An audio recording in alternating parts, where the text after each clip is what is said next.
Hello friends, स्वागत है आप सभी लोगों का हमारे चैनल क्विक स्टडी में। मैं कमल बेस्ट।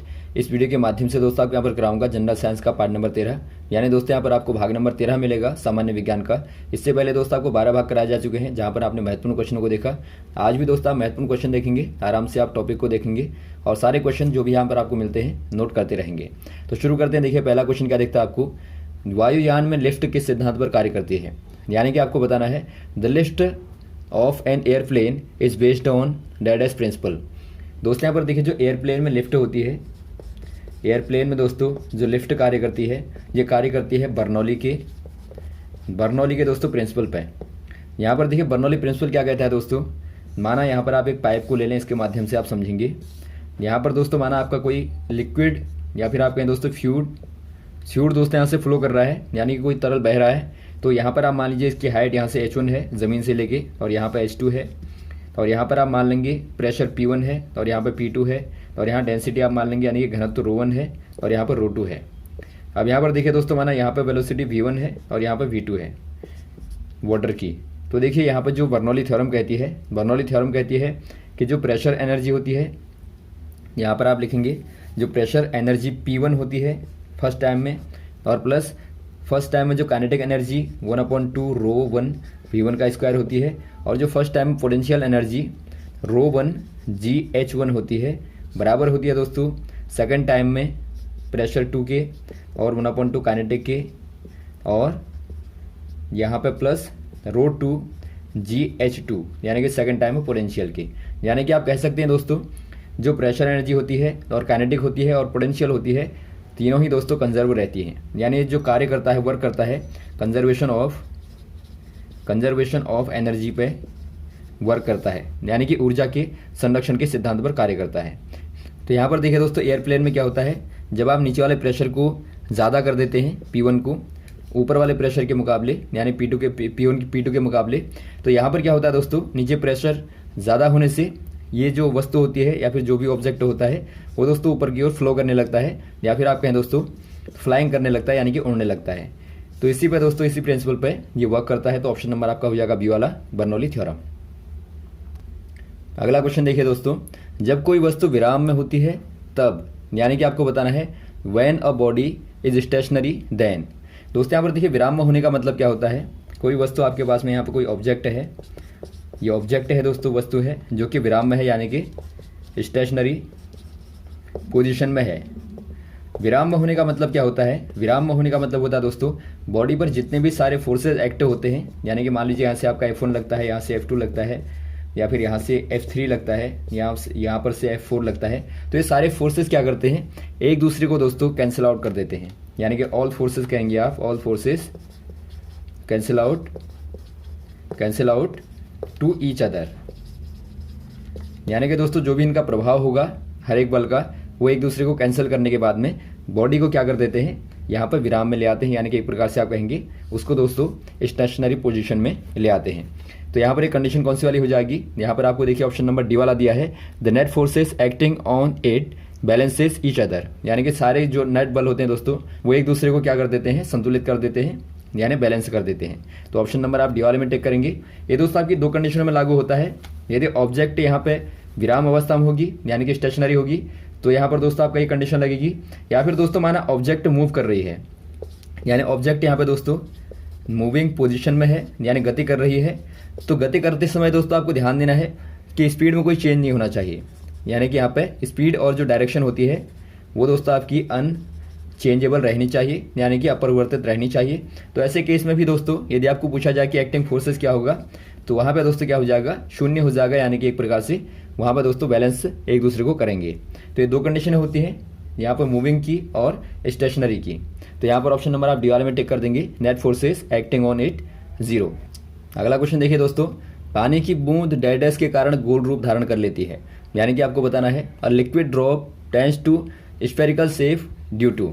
दोस्तों यहाँ पर देखिए आपको बताना है जो पानी की बूंद होती है, वाटर की आपने ड्रॉप को देखा होगा, वाटर ड्रॉप को यदि आप देखें दोस्तों वो क्या लेती है, स्फेरिकल यानी कि गोलाकार शेप ले लेती है। जब भी आप देखते हैं छोटी बूंद जितनी छोटी होगी दोस्तों उतना ही ज़्यादा गोलाकार शेप में आती है। तो ऐसा क्यों होता है आपको बताना है। यहाँ पर देखिए दोस्तों ऐसा होता है, जो आपकी छोटी सी लेयर होती है पानी के ऊपर की, वो एक प्रकार से झिल्ली की तरह कार्य करती है, यानी कि दोस्तों एक प्रकार से ऊपर की जो लेयर होती है ये आपस में एक दूसरे को खींचती हैं। यानी एक प्रकार से आप कहेंगे ये चाहते हैं दोस्तों कि मिनिमम एरिया को घेरा जाए, यानी कि आप कहेंगे this tends to covered minimum area, या फिर आप कहें मिनिमम सरफेस एरिया। जो नीचे का सरफेस एरिया होगा ये दोस्तों कम से कम घेरने के लिए तैयार रहती हैं। तो इसीलिए दोस्तों यहाँ पर क्या लगता है, एक प्रकार का टेंशन लगता है। यहाँ पर जो लेयरों के ऊपर जो लगता है एक प्रकार का टेंशन लगता है दोस्तों, इसको आप कहते हैं सरफेस टेंशन। क्योंकि आपका सरफेस पर लग रहा है वाटर के, तो इसलिए आप इसको कहते हैं सरफेस टेंशन, या फिर आप कहते हैं पृष्ठ का तनाव या पृष्ठ तनाव। तो ऑप्शन नंबर आपका पहला वाला दिखता है सरफेस टेंशन, तो आप पहले वाले में टिक कर देंगे। Surface tension T equal to होता है दोस्तों F/L होता है, यानी कि force applied per unit length. इसका बहुत बार मात्रक पूछा जाता है, तो मात्रक यानी कि यूनिट क्या हो जाएगी दोस्तों, यूनिट बराबर हो जाएगी, फोर्स की यूनिट होती है न्यूटन और लेंथ की यूनिट होती है मीटर। तो न्यूटन बट्टे मीटर दोस्तों टेंशन की यूनिट हो जाएगी, यानी कि इकाई हो जाएगी। तो यहाँ पर आप ऑप्शन नंबर ए वाले में टिक करेंगे। सरफेस टेंशन के कारण ही दोस्तों स्फेरिकल शेप में आती हैं। अगला क्वेश्चन देखिए दोस्तों, ध्वनि किस रूप में गमन करती है, यानी कि आपको बताना है sound travels in which form. दोस्तों यहाँ पर देखिए, यदि आप साउंड की बात करें, साउंड जो ट्रेवल करती है वो कौन से वाले फॉर्म में करती है। साउंड दोस्तों एक प्रकार की वेव होती है, यानी कि एक प्रकार की तरंग होती है। आपको मालूम होगा ध्वनि जो होती है, ध्वनि दोस्तों एक प्रकार की तरंग होती है, और ये दोस्तों लॉन्गिट्यूडनल वेव के फॉर्म में ट्रेवल करती है। आप कहेंगे लॉन्गिट्यूडनल वेव, यानी कि अनुदैर्ध्य तरंग के रूप में दोस्तों गमन करती है, गति करती है। और ऐसी वाली तरंगों को गमन करने के लिए मीडियम की आवश्यकता होती है, यानी कि दोस्तों प्रोपेगेशन के लिए प्रोपेगेटिंग मीडियम की आवश्यकता होती है, यानी कि कोई माध्यम की आवश्यकता होती है। माध्यम दोस्तों आपका लिक्विड या सॉलिड या फिर एयर हो सकता है। यहाँ पर आप देखते हैं सॉलिड में सर्वाधिक स्पीड होती है दोस्तों ध्वनि की, और लिक्विड में उसके बाद में कम होती है, और उसके बाद में एयर में दोस्तों कम से कम होती है। यानी आप कह देंगे सॉलिड में सर्वाधिक यानी ठोस में सर्वाधिक होती है, बाद में लिक्विड में यानी द्रव में, और बाद में दोस्तों वायु में यानी कि एयर में होती है। तो यहाँ पर आप ऑप्शन नंबर कौन से वाले में टिक करेंगे, ऑप्शन नंबर बी वाला हो जाएगा, लॉन्गिट्यूडनल यानी कि अनुदैर्ध्य तरंग हो जाएगा।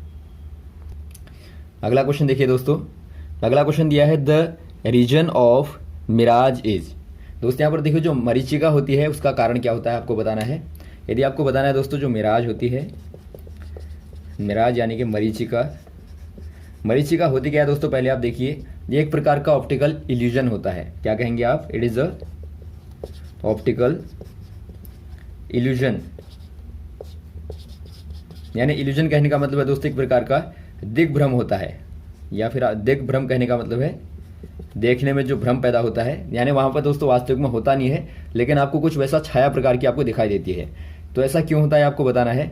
यहाँ पर देखिए दोस्तों, ये खास तौर पर आपको डिसार्ट में दिखता है, यानी मरुस्थलों में दिखता है। जो ग्राउंड होता है, ग्राउंड में डिसार्ट में यदि आप देखें, मरुस्थलों में देखें, तो ग्राउंड में दोस्तों सर्वाधिक क्या रहती है, वहाँ पर सैंड रहती है यानी कि रेत रहती है, या फिर दोस्तों वहाँ पर पत्थर रहते हैं। तो यहाँ पर एक ग्राउंड दोस्तों क्या करता है, गर्मी के दिनों में यदि आप समर की बात करें तो समर में ये बहुत ज़्यादा गर्म हो जाता है दिन के टाइम में, और जब शाम को आप देखेंगे तो शाम को दोस्तों धीरे धीरे क्या करता है, ये हीट को बाहर की ओर क्या करता है, एमिट करता है। एमिट करने का मतलब है उत्सर्जित करता है दोस्तों, क्योंकि ऊपर का टेम्परेचर कम होते ही हीट का फ्लो ऊपर की ओर होगा। तो ऐसे केस में क्या होता है, जो ऊपर वाली एयर यहाँ पे है, जो बिल्कुल इसके नज़दीक वाली लगी वाली है, वो लेयर दोस्तों यदि आप इसको एयर 1 मान लें, एयर 1 यानी कि नीचे वाली जो होती है लगी हुई ग्राउंड से, ये दोस्तों आपकी ज़्यादा हॉटर हो जाती है मुकाबले ऊपर वाली लेयर के। एयर 2 मान लेंगे आप उसके ऊपर की। तो यहाँ पर क्या होगा दोस्तों, नीचे वाली ज़्यादा गर्म होने से क्या हो जाता है, ये जो माध्यम होगा यानी ये जो मीडियम होगा दोस्तों, ये आपका रियरर हो जाएगा एज कम्पेयर टू एबव। यानी कि जो ऊपर वाला मीडियम है उसकी तुलना में नीचे वाला क्या हो जाएगा, रियरर यानी कि विरल हो जाएगा, और ऊपर वाला दोस्तों आपका डेंसर होगा इसके मुकाबले में, यानी कि सघन होगा। क्योंकि ये आपका डेंसर है, ये आपका रियरर है। तो यहाँ पे देखिए जब लाइट यहाँ पड़ती है दोस्तों, तो ऊपर की ओर न जाके नीचे की ओर ही आ जाती है। यानी एक प्रकार से आप कहेंगे यहाँ पे क्या होता है, टोटल इंटरनल रिफ्लेक्शन होता है। तो यहाँ पर आप कह देंगे दोस्तों टोटल इंटरनल रिफ्लेक्शन, यानी कि पूर्ण आंतरिक परावर्तन हो जाता है। और पूर्ण आंतरिक परावर्तन के कारण ही दोस्तों आपको यहाँ पर एक प्रकार की क्या दिखती है, छाया दिखती है।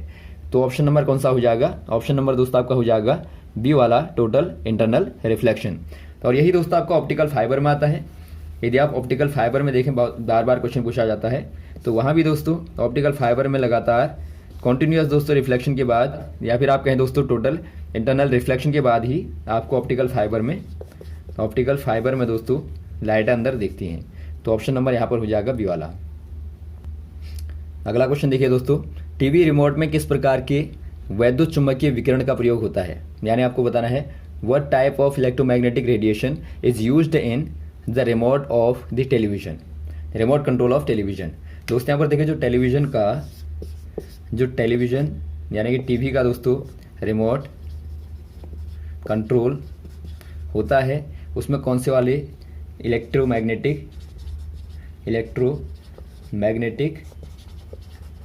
रेडिएशन का यूज़ होता है, यानी कि वैद्युत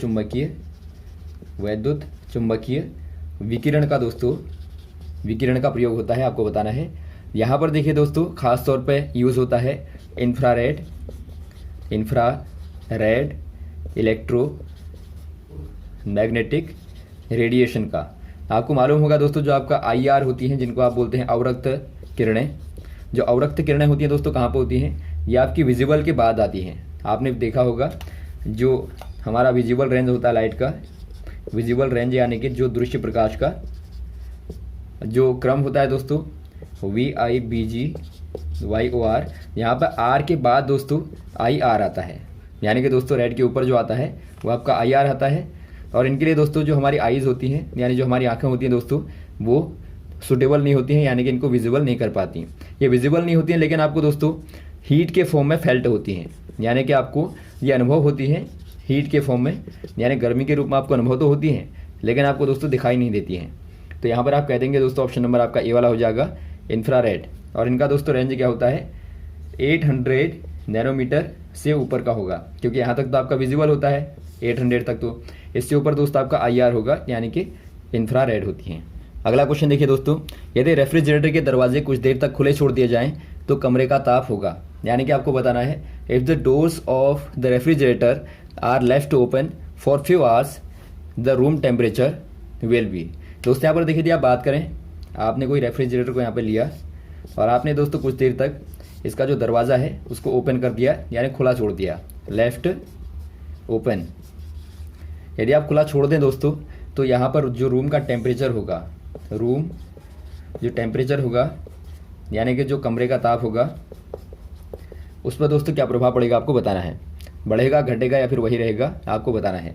यहाँ पर देखिए दोस्तों, जब आप ओपन कर देते हैं डोर को, यहाँ पे क्या होगा, जो हीट होगी रूम की वो यहाँ पे पहले अंदर आएगी दोस्तों, रेफ्रिजरेटर के अंदर आएगी, और दोबारा से चूंकि यहाँ पे खुला दरवाज़ा है, दोबारा से रिसाइकल होके रूम के अंदर ही घूमने लगेगी। यानी यहाँ पर आप कह देंगे हीट दोस्तों क्या होगी, heat recycle into refrigerator door. यानी कि दोस्तों आपका जो लगातार रेफ्रिजरेटर है उससे दोस्तों रिसाइकल होती रहेगी, यानी बार बार आती जाती रहेगी, तो उससे दोस्तों अंदर का टेम्परेचर तो वही रहेगा, लेकिन जो रेफ्रिजरेटर की मोटर होती है, मोटर यहाँ पर जो होती है दोस्तों रेफ्रिजरेटर की, इसकी भी हीट होती है, तो ये हीट दोस्तों क्या हो जाएगी, वहाँ पे ऐड हो जाएगी।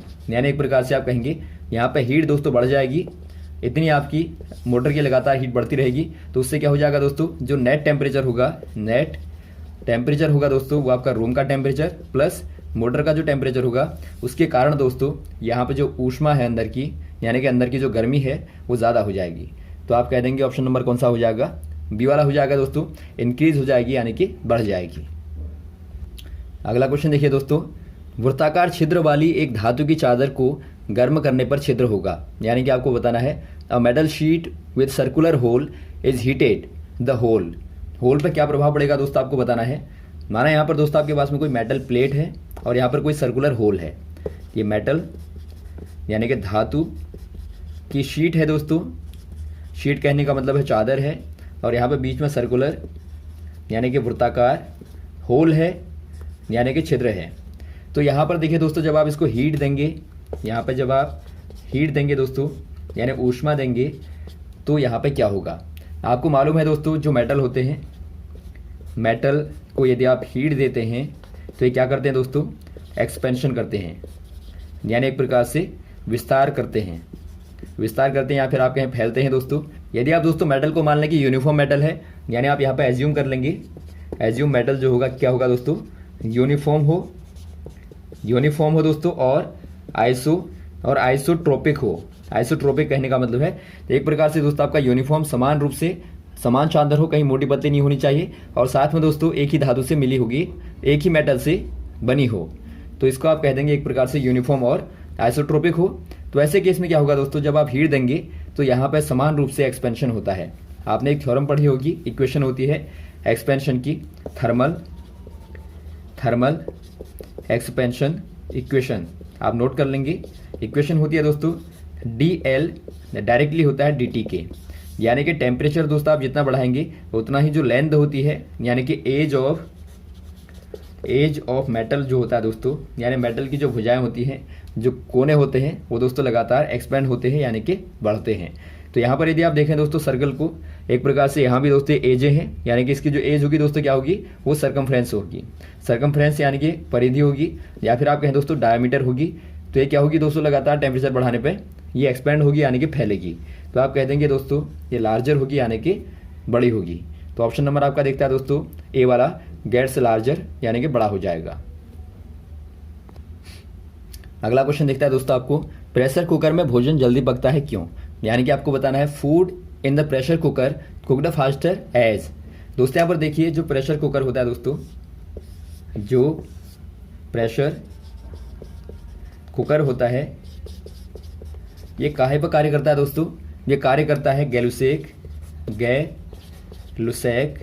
प्रिंसिपल पे, या फिर आप कहें गैलुसेक के लॉ पे कार्य करता है। गैलुसेक का लॉ क्या कहता है दोस्तों? गैलुसेक का लॉ कहता है एट कांस्टेंट वॉल्यूम, यानी कि आयतन को दोस्तों नियत करने पर जो टेम्परेचर होता है वो डायरेक्टली प्रोपोर्शनल होता है प्रेशर की, या फिर आप कहें जो प्रेशर होता है दोस्तों डायरेक्टली प्रोपोर्शनल होता है टेम्परेचर के। यानी कि यदि आप आयतन को नियत करते हैं, नियत कहने का मतलब है आयतन को दोस्तों आपको नहीं बदलना है, आपने आयतन फिक्स कर दिया। यदि इसके बाद दोस्तों आप यदि टेम्परेचर को बढ़ाएंगे तो प्रेशर बढ़ेगा, और यदि आप प्रेशर को बढ़ाएंगे तो टेम्परेचर बढ़ेगा। यानी एक प्रकार से आप क्या कहेंगे दोस्तों, यदि आप प्रेशर कुकर में खाना पकाते हैं तो आप टेम्परेचर नीचे से बढ़ाएंगे तो यहाँ पर जो इनर टेम्परेचर होगा दोस्तों क्या होगा, इंक्रीज होगा। इंक्रीज होने का मतलब है बढ़ेगा अंदर का, तो अंदर का बढ़ेगा दोस्तों तो क्या होगा, वहाँ पे प्रेशर भी बढ़ेगा, और प्रेशर बढ़ने से क्या होगा, वहाँ का दोस्तों जो एक प्रकार से बॉइलिंग पॉइंट है, बॉइलिंग पॉइंट इंक्रीज हो जाएगा, यानी कि बढ़ जाएगा, और उससे खाना जल्दी पक जाएगा। तो यहाँ पर आप कह देंगे दोस्तों the boiling point increases with the pressure, यानी कि जो बॉइलिंग पॉइंट होता है प्रेशर के साथ में इंक्रीज हो जाएगा, बढ़ जाएगा, दाब बढ़ाने के साथ में क्वथनांक बढ़ जाएगा। ऑप्शन नंबर ए वाला। अगला क्वेश्चन देखिए दोस्तों, जब कोई तरल निर्वात में बिना गुरुत्व के गर्म किया जाए तो ऊष्मा स्थानांतरण होगा। यानी कि आपको बताना है if a liquid is heated at space under no gravity the transfer of heat will take place by. दोस्तों यहाँ पर देखिए यदि आप विदाउट ग्रेविटी यानी कि नो ग्रेविटी पे कोई लिक्विड को, यहाँ पर कोई लिक्विड है यानी कोई तरल है दोस्तों, इसको आपको हीट करना है, यानी इसको दोस्तों आपको गर्म करना है, तो आप गर्म कैसे करेंगे आपको बताना है। यहाँ पर कौन सी वाली हीट ट्रांसफॉर्मेशन की मेथड आएगी, यानी कि ऊष्मा का दोस्तों जो स्थानांतरण होगा वो कौन सी वाली मेथड के द्वारा होगा, जहाँ पर दोस्तों ग्रेविटी नहीं है, यानी वहाँ पर गुरुत्व दोस्तों नहीं है। ऐसा वाला स्पेस यदि आपके पास में हो तो वहाँ दोस्तों आप कैसे गर्म करेंगे आपको बताना है। यहाँ पर देखिए दोस्तों जो पहली वाली मेथड होती है ट्रांसफॉर्मेशन हीट की, वो पहली मेथड होती है कंडक्शन होती है, यानी कि चालन कहते हैं आप, और सेकंड वाली होती है दोस्तों कन्वेक्शन, यानी इसको आप कहते हैं संवहन, और थर्ड वाली मेथड होती है रेडिएशन यानी कि इसको आप कहते हैं विकिरण। इनमें से दोस्तों आपकी पहली वाली मेथड जो होती है चालन में आप सॉलिड को यानी कि एक प्रकार से ठोसों को गर्म करते हैं। यदि आप यहाँ पर देखें, माना आपके पास में कोई रॉड है, सॉलिड रॉड है आपके पास में, तो आप एक कोने को गर्म करते हैं दोस्तों, यहाँ पे हीट देते हैं, तो यहाँ पर क्या होता है दोस्तों लगातार जो छोटे छोटे पार्टिकल होते हैं जिनके द्वारा मिलके बना होता है मेटल, तो ये दोस्तों क्या करते हैं हीट को लगातार एक दूसरे को ट्रांसफ़र करते रहते हैं, यानी कि पूरा गर्म हो गया तो ये आगे वाले को दे देगा और साथ में लगातार ये आगे को देगा, तो लगातार क्या होता है हीट का ट्रांसफॉर्मेशन होता है। तो इसी को दोस्तों आप कंडक्शन बोलते हैं, यानी कि चालन बोलते हैं। लेकिन यदि आप बात करें एयर में और आप बात करें दोस्तों लिक्विड में, तो इनको गर्म करने के लिए दोस्तों आप कन्वेक्शन यानी कि एक प्रकार से संवहन का यूज़ करते हैं। संवहन का यानी यहाँ पे क्या होता है दोस्तों, लगातार एक पार्टिकल गर्म होने के बाद गर्म होने के बाद दोस्तों भाग जाता है और यहाँ पर आपका जो कूलिंग पार्टिकल है यानी जो ठंडा वाला पार्टिकल है वो दोस्तों इसके स्थान पर आ जाता है, क्योंकि आप जानते हैं जो गर्म पार्टिकल होता है हल्का हो जाता है, लाइटर हो जाता है as compare to cooler particle. जो ठंडा वाला पार्टिकल होता है भारी होता है तो नीचे आ जाएगा। तो ये लगातार इस प्रकार से गर्म होते रहते हैं। लेकिन यदि आप बात करें दोस्तों जहाँ पे मीडियम ही नहीं है, ये तो आपका मीडियम वाली बात है, अगर माध्यम ही नहीं होगा दोस्तों तो वहाँ पर आप कैसे गर्म करेंगे? तो वहाँ पर एक कंडीशन आती है थर्ड वाली दोस्तों, रेडिएशन की यानी विकिरण की। जो रेडिएशन होता है दोस्तों यानी विकिरण होता है, यहाँ पर जो हीट ट्रांसफॉर्मेशन होता है वो इलेक्ट्रो मैग्नेटिक वेव यानी कि वैद्युत चुंबकीय तरंगों के रूप में, या फिर आप कहें दोस्तों फोटोन के रूप में होता है। जैसा कि आप देखते हैं सन से लाइट आती है दोस्तों और पृथ्वी तक अर्थ तक यहाँ पर आ जाती है, लेकिन यहाँ पर जो प्रोपेगेटिंग मीडियम होता है दोस्तों यानी बीच वाला जो मीडियम होता है वो दोस्तों बिल्कुल भी गर्म नहीं होता, यानी कि विदाउट मीडियम को प्रभावित किए दोस्तों ये गर्म करता है, या फिर आप कहें विदाउट मीडियम के भी दोस्तों ये जो रेडिएशन होता है लगातार ट्रेवल करता है। तो यहाँ पर जब ग्रेविटी नहीं होगी तो वहाँ भी दोस्तों आपका यही वाली कंडीशन आती है। यदि आपकी ग्रेविटी नहीं है तो वहाँ पर आप रेडिएशन के माध्यम से वहाँ पर दोस्तों लिक्विड को हॉट करेंगे यानी कि गर्म करेंगे। तो ऑप्शन नंबर कौन सा हो जाएगा दोस्तों? यहाँ पे ऑप्शन नंबर आपका सी वाला हो जाएगा, रेडिएशन वाली मेथड वहाँ पे यूज में आएगी। अगला क्वेश्चन देखिए दोस्तों, कैंडल फ्लेम का कौन सा भाग सबसे गर्म होता है? यानी कि आपको बताना है which zone of a candle flame is the hottest. यदि आप दोस्तों कैंडल फ्लेम को देखें, यहाँ पर आप देख लेंगे, बना लेंगे, ये दोस्तों कैंडल फ्लेम है। यहाँ पर देखिए जो बीच वाली लेयर होती है यहाँ पर आपको काला भाग दिखता होगा, आपने देखा होगा। यहाँ पर आपको ब्लैक पोर्शन दिखता है यानी कि ब्लैक जोन दिखता है, या फिर आप कहें दोस्तों काला भाग आपको दिखता है बीच में। यदि आप इसके बाहर आएंगे दोस्तों तो यहाँ पर आपको येलो लाइट दिखती है, येलो लाइट यानी कि येलो जोन आपको दिखता है, यानी पीला दोस्तों आपको भाग दिखता है।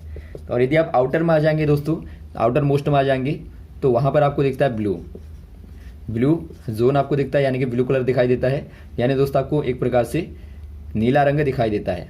अब यहाँ पर देखिए दोस्तों, इनमें जो बाहर वाला होता है ये दोस्तों आपका टोटल कंबस्टन के बाद बनता है, यानी कि यहाँ पर टोटल कंबस्टन यानी कि पूर्ण दहन के बाद दोस्तों, दहन के बाद जो आपको लाइट दिखाई देती है वो ब्लू होती है, यानी पूरा दहन होने के बाद आपको दिखाई देती है। और बीच वाला होता है दोस्तों पार्शियल यानी कि आंशिक कंबस्टन, यानी वहाँ पर दोस्तों पूरी तरह से जला नहीं होता है, यानी एक प्रकार से आप कहेंगे आंशिक रूप से वहाँ पे दहन होता है। तो यहाँ पर दोस्तों आपको येलो दिखाई देता है। और अंदर वाला दोस्तों यहाँ पर जो काला दिखाई देता है वहाँ पर आपकी अनबर्निंग वाक्स होती है, यानी एक प्रकार से दोस्तों वाक्स का वेपर होता है। वहाँ पर आप कह देंगे अनबर्निंग वाक्स वेपर होता है, यानी कि जो वाक्स होती है मोम की उसका दोस्तों तरल वहाँ पर होता है जो कि जलता नहीं है। तो इसीलिए दोस्तों आप देखते हैं जो अंदर वाला होगा वो आपका लीस्ट हॉटर होगा, यानी कम से कम गर्म होगा। बीच वाला दोस्तों इसकी तुलना में ज़्यादा होगा, और बाहर वाला क्या होगा आपका हॉटेस्ट होगा, यानी कि दोस्तों गर्म से गर्म होगा। तो ऑप्शन नंबर कौन सा हो जाएगा दोस्तों? ऑप्शन नंबर बी वाला हो जाएगा, आउटर मोस्ट जोन यानी कि बाह्यतम भाग होगा। तो ऑप्शन नंबर आप बी वाले में टिक कर देंगे।